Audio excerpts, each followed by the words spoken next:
દેશની સુરક્ષા કરતા જવાનો હોળીના રંગમાં રંગાયા। રાજસ્થાનના જેસલમેર બોર્ડર પર બીએસએફના જવાનોએ અબીલ ગુલાલ લગાવીને હોળીની ઉજવણી કરી। ભગવાન રામની નગરી અયોધ્યામાં હોળીની ધામધૂમથી ઉજવણી। અયોધ્યામાં હોળી જોવા માટે ભક્તો દૂર દૂરથી આવી રહ્યા છે। उत्तर प्रदेशના સંભલમાં હોળીની ધામધૂમપૂર્વક ઉજવણી કરવામાં આવી રહી છે। સંભલના ખગ્ગુસરાયના શિવ હનુમાન મંદિરમાં ભક્તો હોળીના રંગમાં રંગાયા।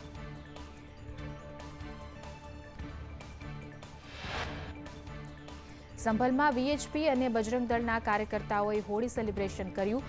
લોકોએ અબીલ ગુલાલની છોડો ઉડાવી કરી હોળીની ઉજવણી।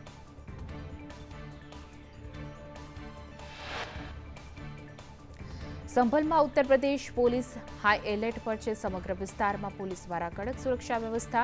સંભલ હિંસા અને જામા મસ્જિદ વિવાદને લઈ સુરક્ષા વ્યવસ્થા વધારાઈ। જય રણછોડ માખણચોડના નાદથી ડાકોર મંદિર પરિસર ગુંજી ઉઠ્યું છે। રાજા રણછોડના દર્શન કરવા માટે 3 કિલોમીટર સુધી લાંબી કતારો લાગી।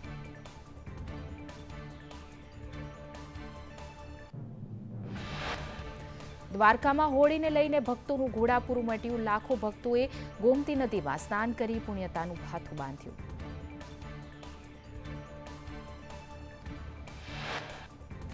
કાળિયા ઠાકોરના દર્શન માટે લાંબી કતારો લાગી છે। દેશ અને વિદેશથી પધારેલા લાખો ભક્તોએ જગત મંદિરમાં દ્વારકાધીશના દર્શન કરી ધન્યતા અનુભવી।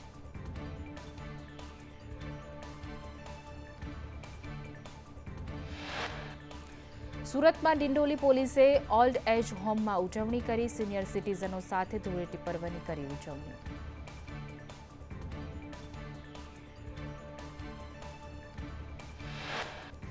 અમદાવાદમાં હોળી ધૂળેટીના પર્વને લઈને 2 દિવસ રિવરફ્રન્ટ ગાર્ડન અને અટલ બ્રિજ બંધ રહેશે। ગાર્ડન અને બ્રિજ પર ગંદકી ન થાય તે માટે નિર્ણય લીધો છે। ધૂળેટીની સાંજે 5 વાગ્યા બાદ બ્રિજ ગાર્ડન ખુલ્લા મુકાશે।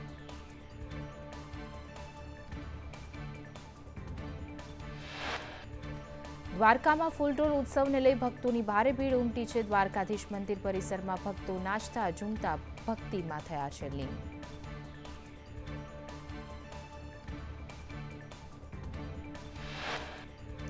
પાલિતાણામાં કમળાઈ હુતાસણી પ્રગટાવવામાં આવી। હોળીના 1 દિવસ પહેલા કમળા હુતાસણી પ્રગટાવાઈ છે।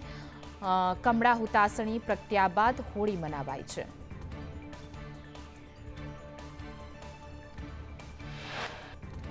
હોળી પહેલા કાયદો વ્યવસ્થાને લઈ પોલીસ એક્શન મોડમાં છે। સુરતના સંવેદનશીલ વિસ્તારમાં પોલીસે કોમ્બિંગ હાથ ધર્યું છે। શાંતિપૂર્ણ હોળીની ઉજવણી કરવા પોલીસે અપીલ કરી છે।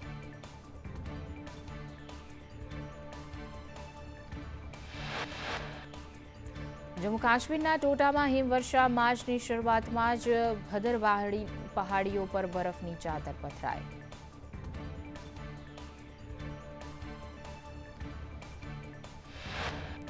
જમ્મુ કાશ્મીરના શ્રીનગરમાં ધીમી ધારે વરસાદ। મધ્ય ભારતના રાજ્યોમાં ગરમીની શરૂઆત વચ્ચે ઉત્તર ભારતના રાજ્યોમાં હિમવર્ષા અને વરસાદનો કહેર।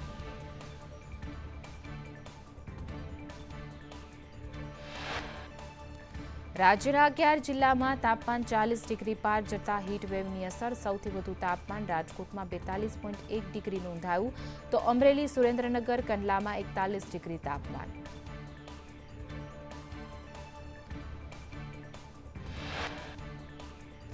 આજથી ગરમીમાં આંશિક રાહત મળવાની શક્યતા છે। મોટાભાગના જિલ્લાઓમાં તાપમાન 2 થી 4 ડિગ્રી જેટલો ઘટાડો થશે।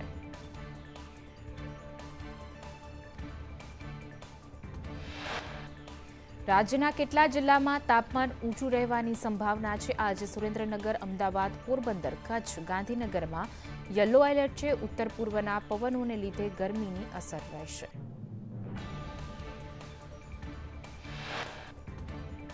હોળીના દિવસથી વાતાવરણમાં પલટો આવવાની અંબાલાલ પટેલની આગાહી છે। 15 થી 20 માર્ચ સુધી ગુજરાતમાં વાદળછાયું વાતાવરણ રહેશે। કેટલાક વિસ્તારોમાં હળવા છાંટા પડવાની પણ શક્યતા વ્યક્ત કરાઈ।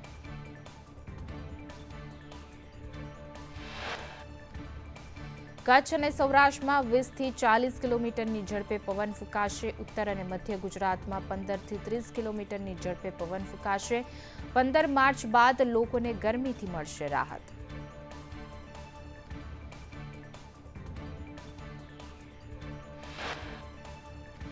ગોંડલ પોલીસે પરિવારથી હકીકત છુપાવ્યાની સંભાવના છે. મૃતદેહ 4 માર્ચથી પડ્યો હોવાની જાણ થતાં માહિતી પરિવારથી છુપાવી રાખી. જાણકારી છુપાવતા ગોંડલના પીઆઈ પણ શંકાના ઘેરામાં આવ્યા.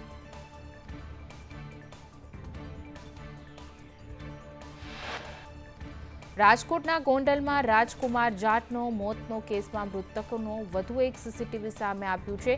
યુવક નિર્વસ્ત્ર હાલતમાં રોડ પર જતો દેખાઈ રહ્યો છે. યુવક રાજકુમારના મોત પહેલાના સીસીટીવી ફૂટેજ રાજકોટ ગોંડલ વચ્ચેના સીસીટીવી હોવાનું તારણ.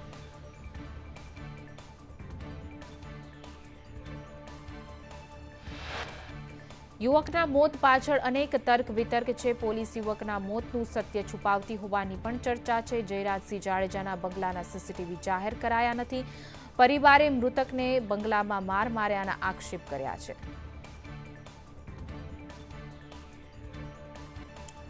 સુરતમાં પરિણીતા પર ગેંગરેપ સાથે લૂંટના કેસમાં નરાધમો સામે 26 દિવસમાં 2053 પાનાની ચાર્જશીટ રજૂ કરી. પુણામાં મળસ્કે ઘરમાં ઘૂસેલા નરાધમોએ રેપ કર્યો હતો. સામૂહિક દુષ્કર્મ કરી 60,000ની લૂંટ ચલાવી હતી.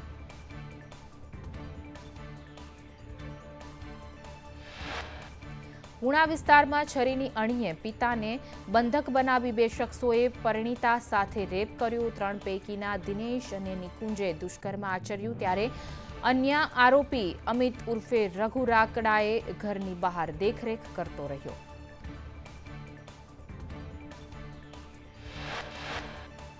વડોદરામાં ટ્રી હાઉસ સ્કૂલ માન્યતા રદ થતા વાલીઓએ હોબાળો મચાવ્યો છે. વાલી મંડળ અને વાલીઓ ટ્રી હાઉસ સ્કૂલ ખાતે પહોંચ્યા હતા. સીબીએસઈની માન્યતા રદ થતા 1300થી પણ વધુ વિદ્યાર્થીઓના ભાવિ જોખમમાં મુકાયા.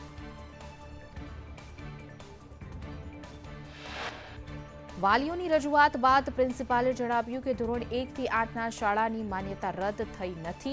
ધોરણ 9થી 12ની જ માન્યતા રદ થઈ છે. શાળાએ ચાલુ વર્ષે વસૂલેલી 20,000ની ફી પરત આપવાની પણ બાંહેધરી આપી.